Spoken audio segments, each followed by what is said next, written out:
వాన బీభత్సాన్ని సృష్టించింది. మరి ఈ వర్షాలతో పంటలకు తీవ్రంగా నష్టం వాటిల్లుగా విద్యుత్ సరఫరాకు కూడా తీవ్ర అంతరాయం ఏర్పడింది. ఇక పెళ్లి పేరుతో హనీ ట్రాప్, అమ్మాయిలు జర భద్రం, బ్లాక్మెయిలర్స్ పట్ల యువతులు అప్రమత్తంగా ఉండాలి, ధైర్యంగా షీ టీమ్స్కు ఫిర్యాదు చేయాలని సజ్జనారు పలు సూచనలు అయితే చేశారు. ఒకప్పుడు లవ్ మ్యారేజ్లో ఇలా ఉండేది, కానీ వాళ్ళు రూట్ మార్చి మరి అరేంజ్డ్ మ్యారేజ్ల్లో కూడా ఇలాంటి దారుణాలు జరుగుతూ ఉన్నాయి. అరేంజ్డ్ మ్యారేజ్ చేసుకునే వాళ్ళు కూడా 1-4 సార్లు ఆలోచించి అసలు ఎవరు, వాళ్ళ పుట్టుపూర్వత్రాలు ఏంటి, వాళ్ళు ఎక్కడి నుంచి వచ్చారు, మరి ప్రజెంట్ ఎక్కడ ఉంటున్నారు అని అబ్బాయిల గురించి ఆలోచించాలి. ఈ రోజుల్లో అబ్బాయిలు కూడా అమ్మాయిల గురించి ఆలోచించాల్సిన పరిస్థితి అలాగే ఉంది. సజ్జనార్ గారు పాపం అబ్బాయిల గురించి కూడా కొంచెం చెప్పుంటే బాగుండేది. మరి అబ్బాయిల పరిస్థితి కూడా చాలా దారుణంగా ఉన్న సంఘటనలు కోకొల్లలుగా ఉన్నాం.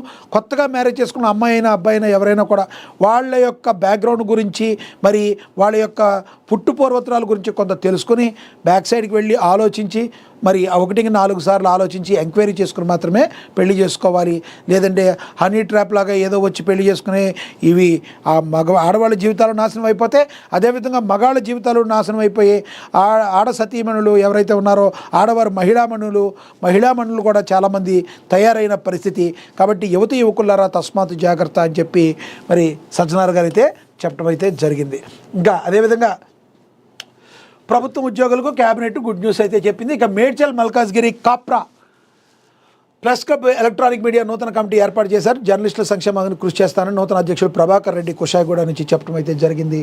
ఇక అదేవిధంగా చూసుకుంటే కారేపల్లి ఐకేపీలో 3 కోట్ల మొండి బకాయిలు, మెట్లగూడెం అక్రమంపై ప్రారంభమైన విచారణ, మహాకథనాలతో విచారణ కదిలిన యంత్రాంగం. అదేవిధంగా అక్రమ ఇసుక రవాణాపై పోలీసుల దాడి, 4 ట్రాక్టర్లు పట్టివేత, మరి అక్రమ ఇసుక గురించి పట్టివేశారని కూడా మరి ప్రచురించారు. ఇక హెల్మెట్ ధరించి ప్రాణాలు కాపాడుకోండి మణుగూరు డిఎస్పీ రవీందర్ రెడ్డి అయితే తెలియజేశారని కూడా ప్రచురించారు. ఇక న్యాయవాది సూర్యానికి భారీ అసోసియేషన్ నివాళి, కుటుంబానికి 1.1 లక్షల ఆర్థిక సాయం అందజేశారు.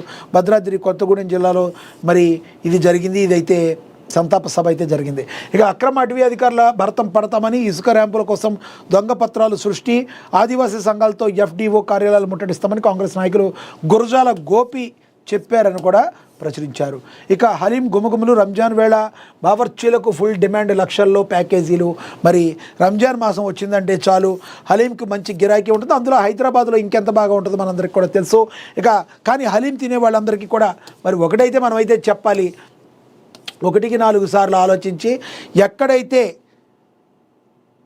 బాగా చేస్తారు అని మీకు తెలుసో 4-5 సార్లు వాకప్ చేసుకుని మంచి దగ్గర మాత్రమే, శుభ్రం ఉన్న దగ్గర మాత్రమే, నమ్మకం కలిగిన హోటల్స్లో మాత్రమే, మరి నమ్మకం కలిగిన దగ్గర మాత్రమే ఈ హలీం సెంటర్లు మీరు తినాలి.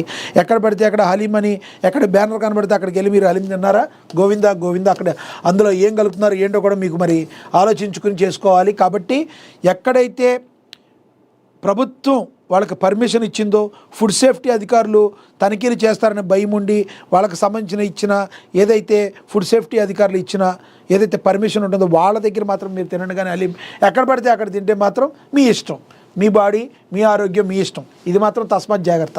ప్రతి కుటుంబానికి సంక్షేమ ఫలాలు అందాలి. పేద ఇంటి ఆడబిడ్డలకు ప్రభుత్వ భరోసా అభినందనీయం. ఆపదలో ఉన్నవారికి అండగా సీఎం రిలీఫ్ ఫండ్. అభివృద్ధి ప్రజా సంక్షేమం కోసం నిరంతరం కృషి చేస్తున్న కార్పొరేషన్ ఫలితం అభివృద్ధిపై ఇచ్చిన తీర్పుకు నిదర్శనం. కొత్తగూడెం శాసనసభ్యులు కోనంనేని సాంబశివరావు చెప్పారు. 1.98 కోట్ల విలువైన సంక్షేమ చెక్కులు అందించారు ఎమ్మెల్యే అని కూడా ప్రచురించారు. ఇక అదేవిధంగా గుడిసెలు వేసుకున్న పేదలకు ఇళ్ల పట్టాలు ఇవ్వాలని సిపిఐ అయితే చెప్తుంది. అలాగే శంషాబాద్లో అంతర్జాతీయ విమానాశ్రయం అత్యంత వేగంగా ఆర్థిక శక్తిగా ఎదిగిందని కూడా ప్రచురించారు.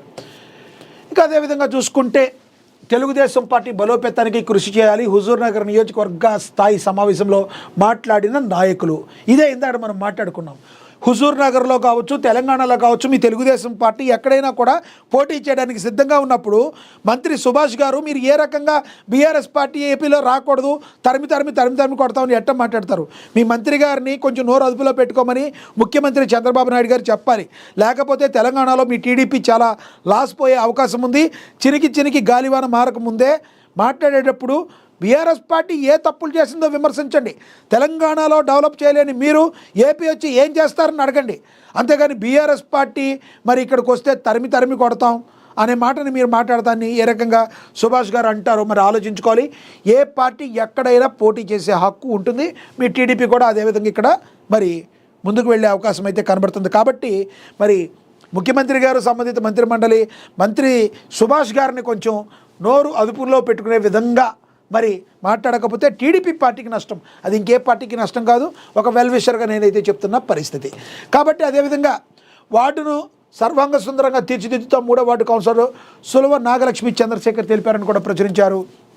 ఓవరాల్గా ఇక తండ్రి కోరిక వల్ల సినిమాల్లోకి ఒక్క మూవీతో నేషనల్ క్రష్గా టాలెంట్ ఉంటే సరిపోదు, ఆవగించంత అదృష్టం కూడా ఉండాలి.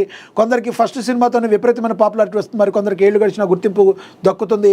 హీరోయిన్ తృప్తి దిమ్రి 2వ కోవకు చెందుతుంది నేడు. ఈ బ్యూటీ బర్త్డే ఈ సందర్భంగా ఆమె గురించి ఆసక్తికర విషయాలు తెలుసుకోవచ్చని తృప్తి దిమ్రి గురించి మరి చెప్పడం జరిగింది. ఇక ఓటీటీకి అవార్డు